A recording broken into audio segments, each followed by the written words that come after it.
Welcome to another deep dive. Today, we're plunging into something that's pretty much part of everyone's life now, social media.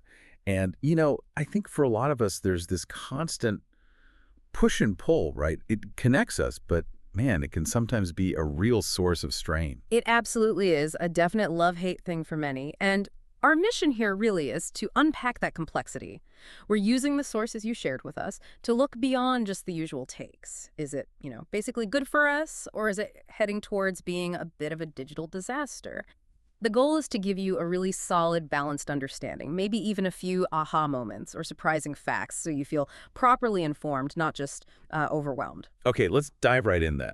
Thinking about how people first encounter it or how they use it day to day, there's a huge range, isn't there? You've got people who are, let's say, cautiously optimistic, using things like Instagram, maybe LinkedIn for friends, interest networking. Right. Constructive use, you could call it. Yeah. But then you have others who are just deeply skeptical. They say they feel drained after just scrolling for a bit, question the value, maybe only use it because they have to for work.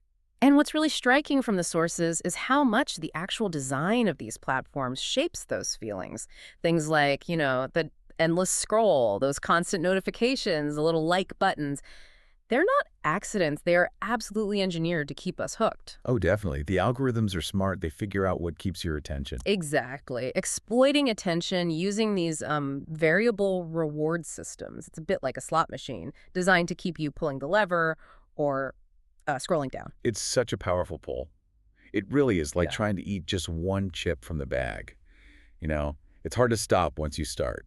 We like to think we're in control, that we can moderate, but man, it's tough. That's a perfect analogy. Seriously. And it flows right into the next big area, the psychological impact. We hear a lot about anxiety, depression, FOMO, the fear of missing out. And yeah, the research backs that up, especially for teens, but adults too. And the whole highlight reel thing, everyone puts up this picture-perfect life, right? Yeah. It creates these totally unrealistic expectations and this pressure. It's like we all have to be our own PR managers now, curating our lives just for likes. That's exhausting. But on the flip side, and this is crucial, social media has also given a massive voice to people who were previously marginalized or felt isolated. Think about movements like #MeToo or #BlackLivesMatter, the momentum they gained. A lot of that was fueled by social media, organizing, amplifying voices. That's a really important point. Yeah. It wouldn't have happened the same way without it. Exactly. So it really hammers home that it's a double-edged sword. The problem might not be the tool itself, but maybe how it's wielded, or perhaps who wields it and how. And speaking of wielding it, for so many of us, it's almost constant. The addiction aspect is real. I mean, most of us probably are addicted to some extent, right? Checking phones first thing in the morning, it's like muscle memory. It is. And that brings us to the time drain. This is staggering. The sources say the average person spends, get this, over 2 hours a day on social media. Wow, 2 hours. Yeah, and that adds up to more than 700 hours a year. Oof. Just stop and think what else you could do with 700 hours. Learn a language, pick up an instrument, travel. Yeah, the opportunity cost is huge when you frame it like that. It really makes you question that instant gratification. One source made a great comparison. Social media is the new junk food. Huh, junk food. I like that. Immediate satisfaction, maybe, but very little long-term nutritional value, so to speak.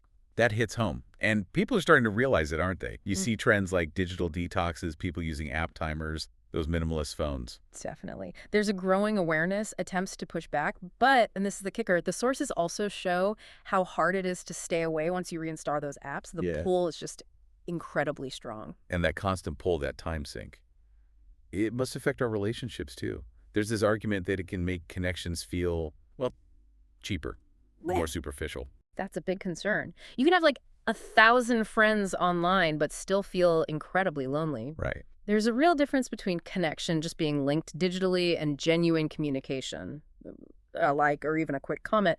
It's just not the same as a proper conversation, is it? No, not at all. And you see this playing out in dating, too, the whole swiping culture. Does it make relationships seem more, I don't know, transactional, disposable even, especially for younger generations? Yeah, that illusion of options maybe makes people less patient with, real, messy, offline relationships that take work. It's a potential downside, though to be fair, the sources also mention people who have found their soulmates on Instagram or dating apps. So again, it comes back to how you use the tool, intentionality. Exactly. Now, shifting gears a bit, one of the heaviest criticisms, and it's a valid one, is misinformation. Mhm. We saw so much fake news flying around during the pandemic, for example, people sharing stuff without even checking the source. Oh, constantly. And the platforms themselves seem to struggle to keep up, right? Yeah. It's like playing whack-a-mole, basically. They take one thing down, two more pop up. It's a massive challenge. And tied into that is the whole echo chamber problem. Right. The algorithms are designed to show you more of what you already like or agree with. So you end up in this bubble. Exactly, an ideological bubble, which reinforces your biases, makes it harder to understand other viewpoints.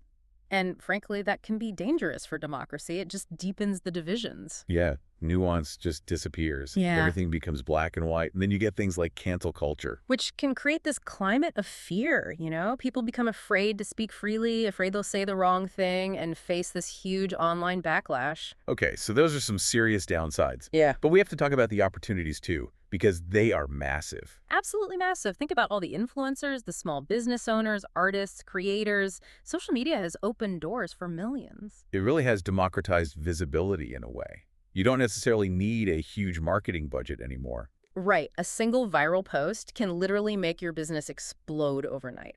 That kind of reach was unthinkable before. And it's not all just fluff either. There's tons of valuable content out there if you look for it. Educational stuff, motivational videos, financial advice. Totally. A lot of the experience really does come down to how you curate your feed, what you choose to engage with. That's a great point. But even for the creators, there's that other side, the pressure. Oh, yeah.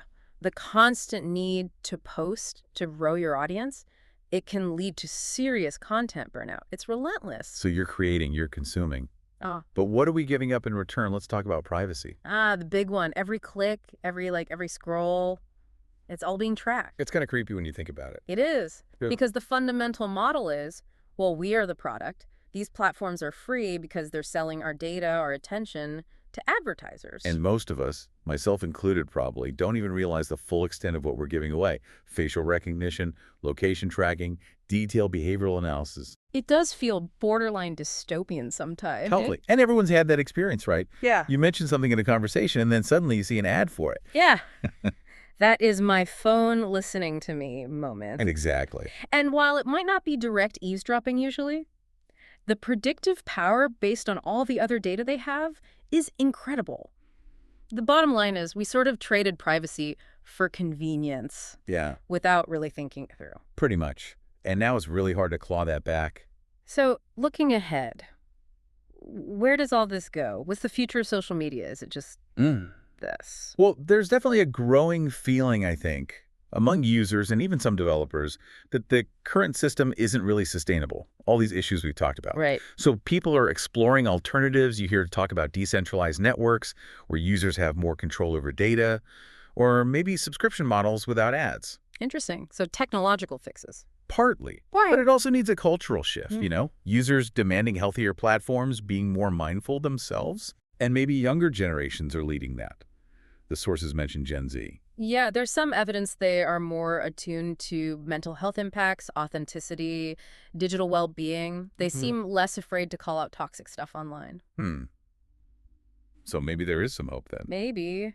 Cautious optimism, perhaps. Yeah. But it really depends on all of us users, creators, the platforms themselves being more intentional. Okay, so wrapping this all up, it sounds like the verdict isn't simple. Social media isn't just good or bad. Definitely not. It's somewhere in between. It's clearly a powerful tool, hugely powerful, but also potentially dangerous if we're not aware, not intentional about how we use it. One of the sources used an analogy, like fire. That's a good one, yeah. Fire is incredibly helpful if you contain it, use it properly, but left unchecked. It's destructive. Yeah, Yeah, that really sums it up well. it does. So, for you listening, thinking about everything we've unpacked today, the addictive design, the mental health stuff, societal divisions, but also the opportunities. How does this shift your perspective on your relationship with social media? Are you really in the driver's seat with your digital interactions? Or is the way these platforms are built subtly steering you in ways you hadn't quite realized? Maybe something to think about. Perhaps trying to consciously curate your feed more, or even just experimenting with taking breaks, unplugging for a bit. Definitely food for thought.